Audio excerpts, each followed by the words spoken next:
পারভেজ হত্যা, সেই দুই ছাত্রী আটক। 10 টাকার টোল নিয়ে বিএনপির দুই গ্রুপের সংঘর্ষ। জানাবো ফিলিস্তিন একদিন স্বাধীন হবেই। এবং সর্বশেষ জানাবো কিশোরগঞ্জের চিকিৎসকের অবহেলায় রোগীর মৃত্যুর অভিযোগ। এতক্ষণ শুনছিলেন সংবাদ শিরোনাম, এবারে বিস্তারিত। তবে তার আগে অনুরোধ থাকবে আমাদের চ্যানেলটি সাবস্ক্রাইব করে বেল আইকনটি ক্লিক করুন। পারভেজ হত্যা, সেই দুই ছাত্রী আটক। ঢাকা মহানগর গোয়েন্দা পুলিশ প্রাইম এশিয়া বিশ্ববিদ্যালয়ের ছাত্র জাহিদুল ইসলাম পারভেজ হত্যাকাণ্ডে জড়িত থাকার অভিযোগে ইউনিভার্সিটি অফ স্কলার্সের সেই দুই ছাত্রীকে আটক করেছে। আটকরা হলেন ফাতেমা তাহসিন ঐশী এবং ফারিয়া হক টিনা। বৃহস্পতিবার রাতে রাজধানীর জুরাইন থেকে তাদের আটক করা হয়। ডিবি সূত্রে জানা গেছে, তারা জুরাইনের একটি বাসায় আত্মগোপনে ছিলেন।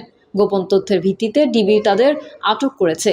প্রসঙ্গত, গত 19 এপ্রিল বিকেল 4টার পর বনানীতে প্রাইম এশিয়া বিশ্ববিদ্যালয়ের ইংরেজি বিভাগ ও টেক্সটাইল ইঞ্জিনিয়ারিং বিভাগের শিক্ষার্থীদের মধ্যে সংঘাত শুরু হয়। ওই ঘটনার এক পর্যায়ে ছুরিকাঘাতে জাহিদুল ইসলাম পারভেজ নিহত হন। ঘটনার পরদিন 20 এপ্রিল পারভেজের ফুফাতো ভাই হুমায়ুন কবির বাদী হয়ে বনানী থানায় একটি মামলা দায়ের করেন। মামলায় বিশ্ববিদ্যালয়ের এলএলবি ও ইংরেজি বিভাগের 3 ছাত্র মাহাতি, মেহরাজ, আবুজর গিফারি সহ 8 জনকে এজাহার নামেও আসামি করা হয়। এছাড়া মামলায় অজ্ঞাতনামা আরও 20 থেকে 30 জনকে আসামি করা হয়েছে। এরই মধ্যে এই ঘটনায় বৈষম্য বিরোধী ছাত্র আন্দোলনের নেতাসহ কয়েকজনকে গ্রেফতার করেছে পুলিশ। এছাড়া এই ঘটনায় দুই ছাত্রীকে সাময়িক বহিষ্কার করেছে ইউনিভার্সিটি অব স্কলার্স। সাময়িক বহিষ্কৃত দুজন ইউনিভার্সিটি অব স্কলার্সের ব্যবসা প্রশাসন এবং ইংরেজি বিভাগের শিক্ষার্থী। 10 টাকার টোল নিয়ে বিএনপির দুই গ্রুপের সংঘর্ষ। লালমনিরহাটে 10 টাকার টোল আদায়কে কেন্দ্র করে তিস্তা সড়ক সেতুর টোল প্লাজায় বিএনপির দুই গ্রুপের মধ্যে সংঘর্ষের ঘটনা ঘটেছে। এতে অন্তত 3 জন আহত হয়েছেন। মামলার এজাহার সূত্রে জানা গেছে, লালমনিরহাট রংপুর মহাসড়কের সদর উপজেলার গোকুন্ডা ইউনিয়নে তিস্তা নদীর উপর নির্মিত হয় তিস্তা সড়ক সেতু। লালমনিরহাট সড়ক ও জলপথ বিভাগ থেকে সেতুটির টোল আদায়ের ইজারা গ্রহণ করেন রানা কনস্ট্রাকশন নামে একটি ঠিকাদারি প্রতিষ্ঠান। সেতুর ইজারাদার প্রতিষ্ঠান রানা কনস্ট্রাকশনের অংশীদার হিসেবে টোল আদায়ে নেতৃত্ব দিচ্ছেন রংপুর জেলা যুবদলের সভাপতি নাজমুল নাজু। সেতু পারাপারে মোটরসাইকেল প্রতি 10 টাকা টোল আদায় করা হয়। সেতুটির টোলের ইজারা নিয়োগের সময় স্থানীয় বিএনপি ও রংপুর বিএনপির মধ্যে মতবিরোধ দেখা যায়। বুধবার বিকেলে কয়েকটি মোটরসাইকেল নিয়ে তিস্তা সড়ক সেতু পার হচ্ছিল গোকুন্ডা ইউনিয়ন বিএনপির যুগ্ম সম্পাদক মাহফুজুর রহমান রাজু। এ সময় টোল না দিয়ে টোল প্লাজা অতিক্রমের চেষ্টা করলে আদায়কারীরা সংকেত দিয়ে গাড়িগুলো থামিয়ে দেন। এতে ক্ষুব্ধ হয়ে টোল আদায়ের কর্মচারীদের সঙ্গে বিতর্ক করেন রাজু। এক পর্যায়ে টোল না দিয়ে রাজু ও তার লোকজন চলে যান। এই বিতর্কের জেরে এই দিন রাতে রাজু দলবল নিয়ে টোল প্লাজায় হামলা চালিয়ে টোল ঘরের গ্লাস ভাঙচুর করে। এ সময় টোল ক্যাশে থাকা 5,80,000 টাকা ছিনিয়ে নেওয়া হয়। তাদের ভয়ে টোল কর্মচারীরা ক্যাশ ঘরে আত্মরক্ষা করলে সেখানেও হামলা চালিয়ে 8,20,000 টাকা ছিনিয়ে নেয়। এতে তাদের হামলায় ম্যানেজার সুরুজ্জামান, টোল কর্মচারী জুয়েল ও মোখলেস উদ্দিন রক্তাক্ত জখম হন। পরে স্থানীয়রা ছুটে এসে আহতদের উদ্ধার করে পার্শ্ববর্তী রংপুর কাউনিয়া উপজেলা স্বাস্থ্য কমপ্লেক্সে পরে রংপুর মেডিকেল কলেজ হাসপাতালে ভর্তি করে। ফিলিস্তিন একদিন স্বাধীন হবেই। গত 12 এপ্রিলে ঢাকার সোহরাওয়ার্দী উদ্যানে ফিলিস্তিনিদের উপর গণহত্যার প্রতিবাদে মার্চ ফর গাজা ছিল বিশ্বের মধ্যে এ যাবৎকালের সর্ববৃহৎ গণজামায়াত ও প্রতিবাদ সভা। সেখানে জাতির ধর্ম বর্ণ নির্বিশেষে আমাদের দেশের 10 লক্ষাধিক মানুষ একত্রিত হয়ে সমস্বরে প্রতিবাদ করেছে ইসরায়েলের নিষ্ঠুরতার বিরুদ্ধে। আশা করা যায় এই ঐক্যবদ্ধ কণ্ঠস্বর খুব দ্রুত বিশ্ববিবেককে নাড়া দিতে সমর্থন হবে বলে প্রিয় ফিলিস্তিনি দ্রুত স্বাধীন হবে। ইসরায়েলিদের নির্মম অত্যাচারের মাত্রা 2023 সালে নতুন করে শুরু হয় 2025 সালের এপ্রিলের প্রথম সপ্তাহের মধ্যে, যখন 50,700 ফিলিস্তিনিবাসী নারী শিশুদের প্রাণ কেড়ে নেওয়া সঙ্গ করেছে। তখন তাদের খায়েশ আরও অন্য কিছু। মার্কিন প্রেসিডেন্টের ঘৃণ্য ইচ্ছা জেগেছে গাজার শিশুদের কবরস্থানের ওপর বিলাসবহুল রিসোর্ট তৈরি করার। সেখানে হতে আরবদের কতিপয় লোভী নেতার যোগসাজশে তেলের ব্যবসা নিয়ন্ত্রণ ও ফিলিস্তিনিদের নির্মূল করে নতুন করে ইহুদি বসতি সম্প্রসারণের চিন্তা। এই কাজে উৎসাহী হয়েছে নরঘাতক নেতানিয়াহু ও তার দোসররা। কিন্তু সারা বিশ্বের মুসলমানরা এখন সরব হয়েছে, গর্জে উঠেছে একসাথে। মুসলমানরা জানে, গাজা থেকে ফিলিস্তিনিদের একেবারে নির্মূল করার পরিকল্পনার কাজ শুরু করলে সেটাই হবে ইসরায়েল নামক রাষ্ট্রের জন্য বড় বিপর্যয়ের সূত্রপাত। মুসলমানদের সমস্বরে গর্জে ওঠার আজকের ধরন আপাতত সেই ভবিষ্যৎবাণী স্মরণ করিয়ে দিচ্ছে। ফিলিস্তিনিদের ওপর ইসরায়েলিদের নির্মম অত্যাচার নতুন কোনো ঘটনা নয়। এই নির্মমতার পিছনে মার্কিনী ও ইউরোপীয় ও ভারত সরকারের ন্যাক্কারজনক সমর্থন, অর্থ ও মরণাস্ত্র যোগানোরও নতুন কোনো ব্যাপার নয়। এমনকি নিরীহ ফিলিস্তিনিদের ওপর ইসরায়েলিদের বর্বরতার সময় সারা বিশ্ব যখন প্রতিবাদে উত্তাল, তখন আরবরা নীরব কার স্বার্থে? বিশেষ করে সৌদি ও মিশরীয়রা চুপ নিশ্চুপ কেন? কোন বার্তা দিচ্ছেন? আবার ইসরায়েলের ভেতরে ফিলিস্তিনিদের জন্য সহানুভূতি দেখিয়ে কসাই নেতানিয়াহুর বিরুদ্ধে তেল আবিবের রাস্তায় ইসরায়েলিদের মিছিলে তাকে শিশু হত্যাকাণ্ড থেকে বিরত হতে বিন্দুমাত্র টলাতে পারছে না। বাংলাদেশে 2025 সালের ঈদ উল ফিতরের ছুটিতে ফিলিস্তিনিদের ওপর ইসরায়েলিদের নির্মমতার বিরুদ্ধে এত বড় প্রতিবাদের পক্ষে মানুষ রাস্তায় নেমেছে, তা বিশ্বের কাছে বিস্ময়কর। আসলে বিশ্ব মুসলিম উম্মার সন্দেহজনক নীরবতা এতদিন লাই দিয়েছে ইসরায়েলিদের আরও বেশি আগ্রাসী হতে। আর মার্কিন যুক্তরাষ্ট্রের মুসলিম ভোটারগণ সেখানকার চরম মুসলিম বিদ্বেষী, মানবতা বিরোধী হঠকারী ডোনাল্ড ট্রাম্পকে নির্বাচনে ভোট দিয়ে জিতিয়ে এনে এখন চরম খেসারত গুনছে। বিভিন্ন দেশে মুসলিমরা আজ মুসলমানের শত্রু হিসেবে চিহ্নিত হচ্ছে। আরবরা তার জ্বলন্ত প্রমাণ।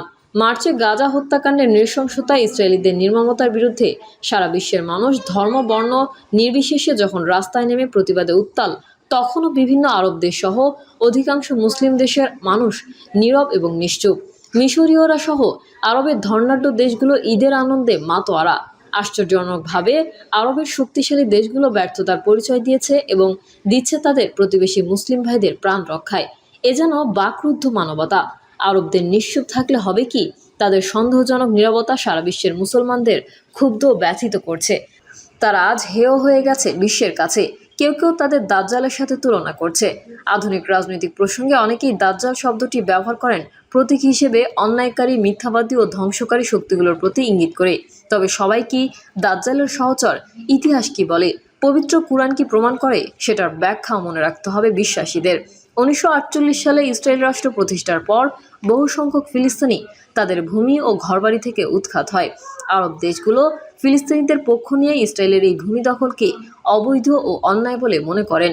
1967 সালের 6 দিনের যুদ্ধে ইসরায়েল পশ্চিম তীর, গাজা, গোলান মালভূমি ও সিনাই উপদ্বীপ দখল করে নেয়। এই আগ্রাসন আরব দেশগুলোর মধ্যে ক্ষোভ বাড়ায়। এরপরেও অনেক আরব দেশ রাজনৈতিক ও অর্থনৈতিক স্বার্থে ইসরায়েলের সঙ্গে সম্পর্ক উন্নয়ন করছে।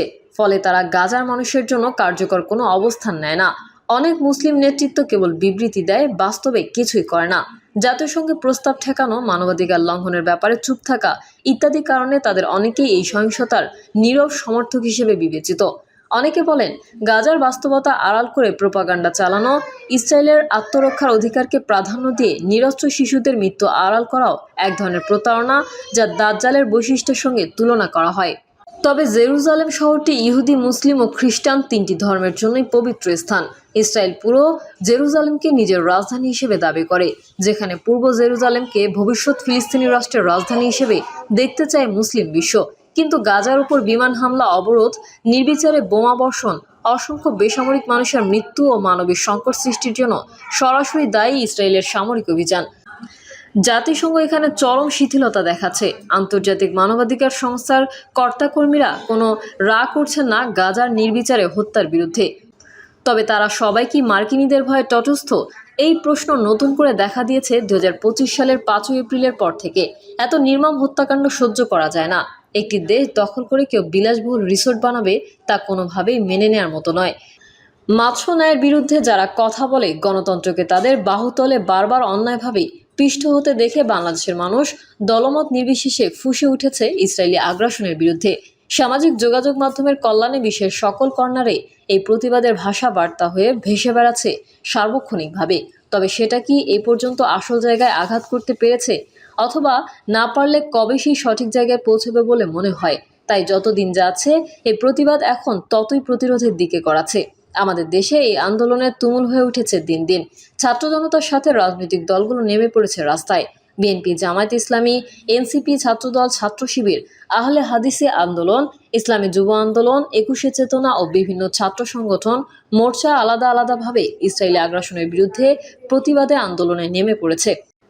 তারা ফিলিস্তিনি স্বাধীন রাষ্ট্র প্রতিষ্ঠা চায়, ইসরায়েলি পণ্য বয়কট চায়, ইসরায়েলকে হেদায়েত দিতে গায়েবী সাহায্য চেয়ে মহান আল্লাহর দরবারে মোনাজাত করে, অথবা দোয়াপ্রাপ্ত না হলে ইসরায়েলকে ধ্বংস করে দেবার আকুতি জানায়।